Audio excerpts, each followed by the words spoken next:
hindi siya pumapasok. Tuwing kukumprontahin ko siya, ay nagsasabi siyang magbabago na siya, aalisin na niya ang bisyo. Hanggang sa may nagsumbong na naman sa akin na sa pag-gising pa lang sa umaga, kasabay ng almusal, marijuana pala.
laluyong.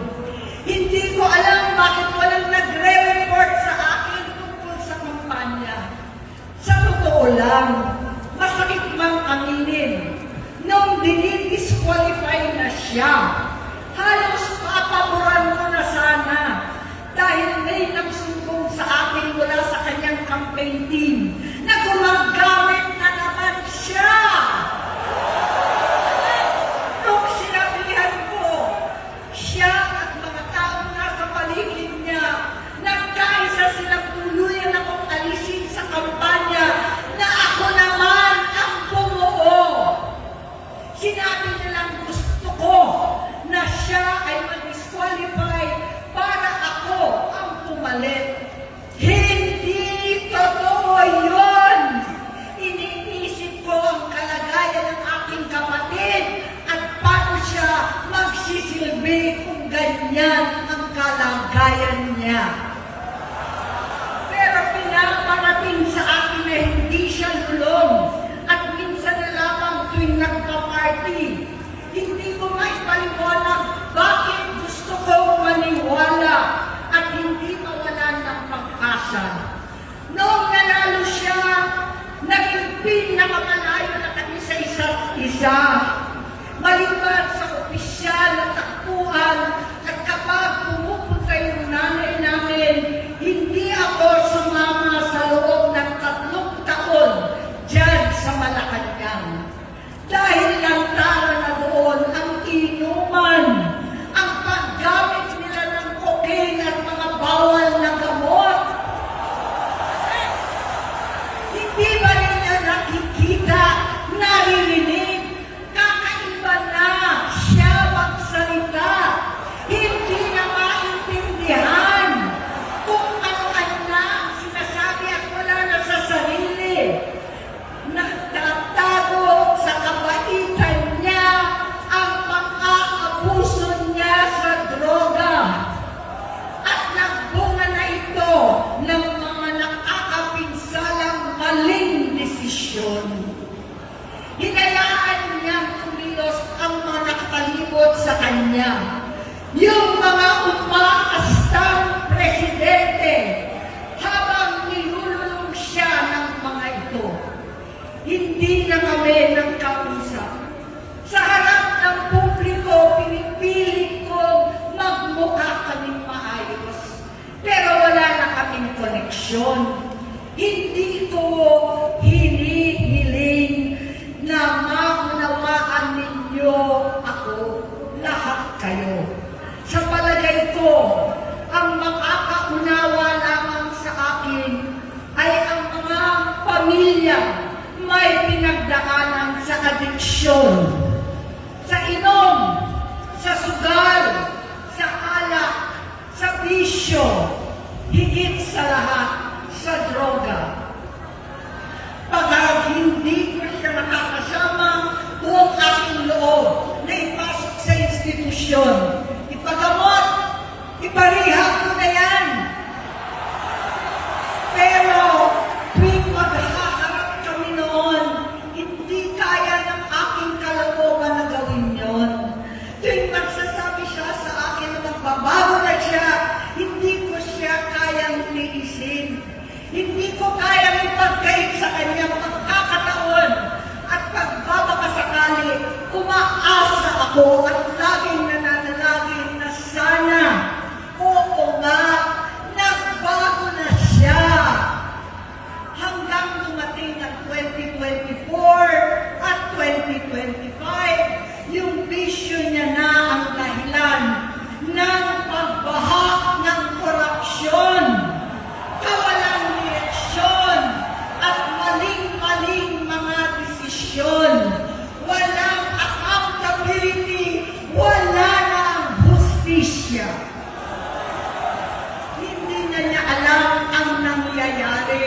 Hindi na pinapaalam sa kanya ang mga pangyayari. Sinamantala ng mga ito ang paggamit niya ng droga. Kinangkam na nila ang kaban ng bayan habang ang mga dating tumatawag sa amin ng magnanakaw ay nakakita ng pagkakataon sirain ang lahat.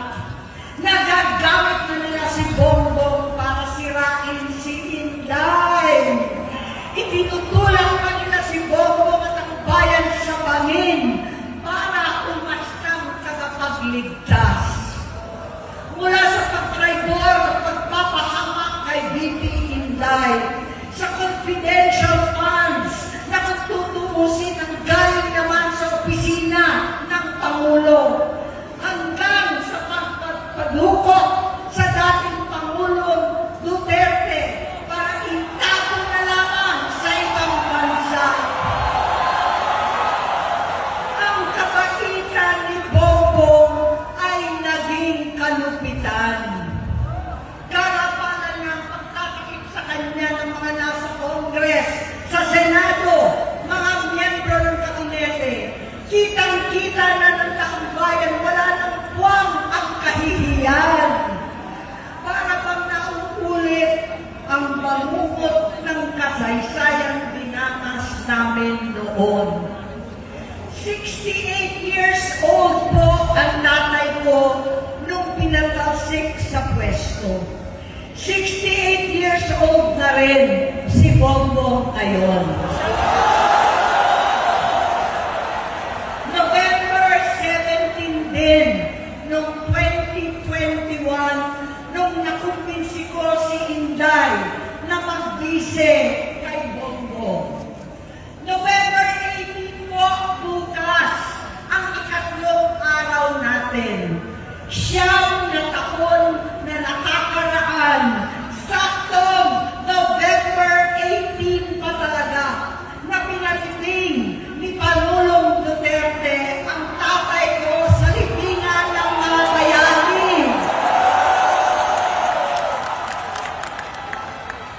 Halo-halo na ang aking nararamdaman, pero alam ko ito ang dulo at hangganan ng aking pagtitiis at pananahimik.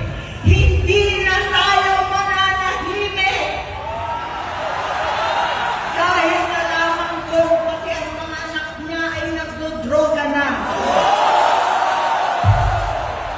Pinasusuklaman ko pa ang pag-alok ng mag-inang si Sandro ng droga ang aking mga anak at iba pang mga kamag-anak. Yan ang hindi ko na mapapalampas. Sa loob ng halos 4 na dekada, wala akong ibang pinangarap kundi maipakita sa sambayanan na hindi kami masamang tao. Hindi masama ang pamilya Marcos. Gusto kong ibangon ang dangal ng aking ama. Sa pamamagitan ng nagpagtatrabaho para sa bayan, sinikap kong maging mabuting gobernador, kinakawan, senador. Hindi ako halos nagpapahinga para makapag-iwan sana ng legasiya na kapag sinabing Marcos, nabawi na namin ang tingin sa nakaraan. Ngunit sa kagustuhan kong maging responsableng anak, matupad ang pangako ko sa aking ama, nabigo akong maging mabuting kapatid. Naging mahina ako kay Bongbong sa kapulisan at sundalo, sa lahat ng mga leader at tagapagpatupad ng batas. Siya ang Pangulo natin ngayon. Sinabi ko kung anong kalagayan niya ngayon. Tulungan niyo akong mapabuti ang kanyang kalagayan. Tulungan niyo akong matulungan siya. Hindi niya ako kalaban. Ang kalaban niya ay ang sarili niya. At nadadamay ang bansa sa laban na yan. Bilang senador at lingkod bayan, batid ko ang mga problema at gaya ng bayan, alam ko rin ano ang solusyon. Sa pagkakawatak-watak, patuloy na pamumulitika, pagnanasa sa kapangyarihan ng mga talunan naman, kaguluhan sa Mindanao, alanganing giyera sa China at Estados Unidos, kawalang pananagutan sa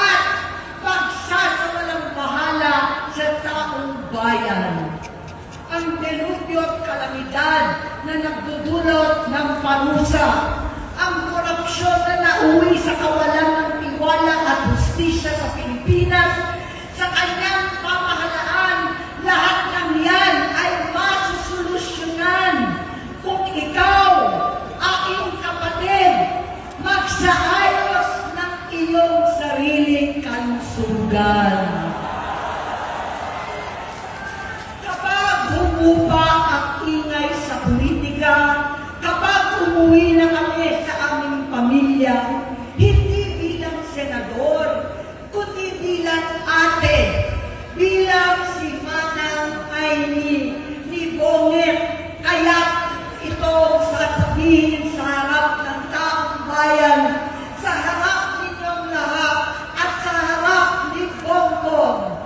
Bonget, magtatatlong taon na tayong hindi nakakausap. 3 taon ko nang sinusubukan muli na ako'y pakinggan. Siguro ngayon ay makakarating ng buo ang gusto kong sabihin. Walang mababawasan, hindi madadagdagan. Bongbong, nag-aalala sa iyo si Manang. Tuwing nakikita kita sa TV, gusto kitang puntahan. Napakalaki ng pinagbago mo. Itsura, pagsasalita, takbo ng pag-isip. Minsan, napapatanong ako sa sarili ko, ikaw pa ba yan? Si Bongbong ba talaga yung nakikita ko? Pero ako, aling ko, ako pa rin ito. Ako pa rin ang ate mo na tumayong ama't ina sa inyo sa ibang bansa. Ang kasama no sa sumubok na saranglahin lahat ng sakit para sa iyo.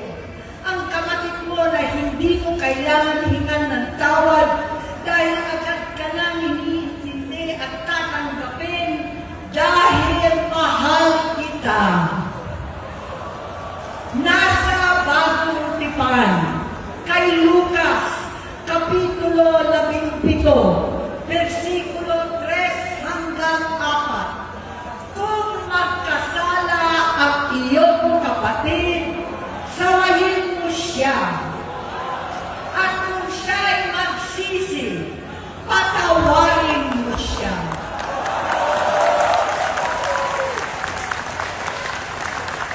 Tama na, adik ko. Tapusin mo na ang paghihirap mo at ng bayan. Gaya nung umalis tayo sa palasyo, kaya mo paninihawakan ang iyong kamay, huwag kang matakot. Malaki na ang dulot sa iyo ng droga. Sinisisi ko ang sarili ko dahil hindi ako nakinig sa mga sumbong. Hindi ako nakialam. Hindi ako maniwala. Pero hindi pa huli ang lahat. Tama na, ading ko. Magpahinga na tayo. Umuwi na tayo. Magpagamot, magpagaling at nangangako ako. Hindi ako malilingat, hindi ako magkukulang. Lahat ng kasama mo ngayon, hindi natin kasama sa pinakamadilim na bahagi ng buhay natin. Kasama mo sila ngayon dahil nasa taas ka pa. Ako at ang ating mga tunay na kapatid dito sa Luneta ang kasama mo kahit pagdilim ulit ang lahat. Talikuran mo ang iniisip at itinupulong lang ang misyon. Unahin na natin ang kalusugan mo dahil sa adiksyon na bigyan mo ng malubhang karamdaman ang buong bansang Pilipino. Matatanda na tayo, sakitan na si Mami, alagaan na lang natin ang isa't isa. Kaliwat kanan man ang pagbuhusga sa akin, malinaw sa aking puso na dapat mauna ang Diyos, ang bayan,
tabi.